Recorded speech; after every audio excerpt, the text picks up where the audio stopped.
ଜୟ ଜଗନ୍ନାଥ ସାଙ୍ଗମାନେ ଆପଣମାନେ କେମିତି ଅଛନ୍ତି? ମୁଁ ତ ଜମା ହିଁ ଭଲ ନାହିଁ। ଘରକୁ ଆସିଲା ପରେ ଦେହ ଖରାପ ହେଇଯାଇଥିଲା ବେଶୀ କରି। ଆଉ ଆଜି ଯାଇଥିଲି ମୁଁ ମେଡ଼ିକାଲ, ମୋ ଦିଅର ଜଣେ ନେଇକି ଯାଇଥିଲେ ମୋ ସାଙ୍ଗରେ।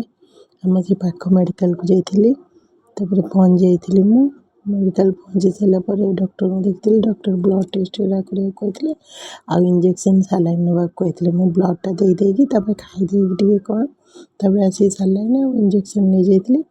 ତାପରେ ସାଲାଇନ୍ ଯେତେବେଳେ ଗୋଟେ ସରିବାକୁ ଆସିଗଲା, ଯାଇକି ମୋ ଦିଅର ମ୍ୟାଡ଼ାମକୁ ଡାକି ଦେଇଥିଲେ। ମ୍ୟାଡ଼ାମ୍ ଆସିଥିଲେ, ସାଲାଇନ୍ଟା ଖୋଲି ଦେଇଥିଲେ। ଖୋଲି ସାରିଲା ପରେ ସେମିତି ଛୁଞ୍ଚିଟା ବି ଥିଲା, ଯାଇକି କହିଲେ ଡକ୍ଟରଙ୍କୁ ଦେଖାନ୍ତୁ। ତାପରେ ଯାଇକି ଆମେ ଛୁଞ୍ଚିଟା ଖୋଲିବୁ।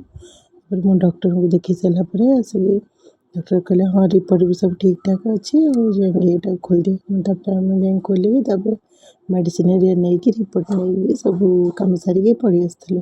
ପଳେଇ ଆସିଲା ପରେ ଘରକୁ, ତାପରେ ଘରକୁ ଆସିଲା ପରେ ମୁଁ ଆଉ କ'ଣ କହିବି, ଆଉ ଯାହା ଯେମିତି ରୋଷେଇ ହେଇଥିଲା ମୋ ଯାହା ଦେଲେ ସେ ମୁଁ ପିଲାଙ୍କୁ ଦେଇକି ମୁଁ ଖାଇଦେଇକି ଟିକେ ରେଷ୍ଟ ନେଇଯାଇଥିଲି। ତାପରେ ମୁଁ ପ୍ରେସ୍କ୍ରିପ୍ସନ୍ ହେରିକା ଯେଉଁ ଯେତେକ ସବୁ ରିପୋର୍ଟ ବି ଆସିଥିଲା ସବୁ ମୁଁ ଆପଣଙ୍କ ସହିତ ବି ସେୟାର ବି ମୁଁ କରିଛି, ସବୁ ଦେଖେଇଛି।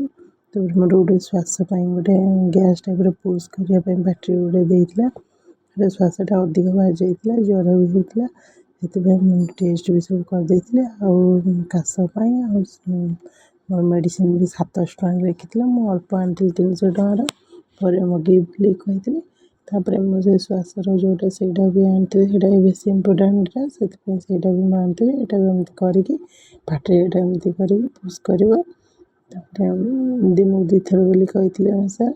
ତାପରେ ଭାତ ଅଳ୍ପ ଥିଲା, ସେ ଟମାଟୋ ରାଇସ୍ କରିଦେଇଥିଲି। ମୋ ସାନ ପୁଅ କହିଲା ମୁଁ ଏଇଟାକୁ ଜମା ବି ଖାଇବିନି। ମୁଁ କହିଲି ତାହେଲେ ଚକୁଳି, ମୁଁ କରିଥିଲି ଚକୁଳି ମୁଁ ଖାଇବା ପାଇଁ।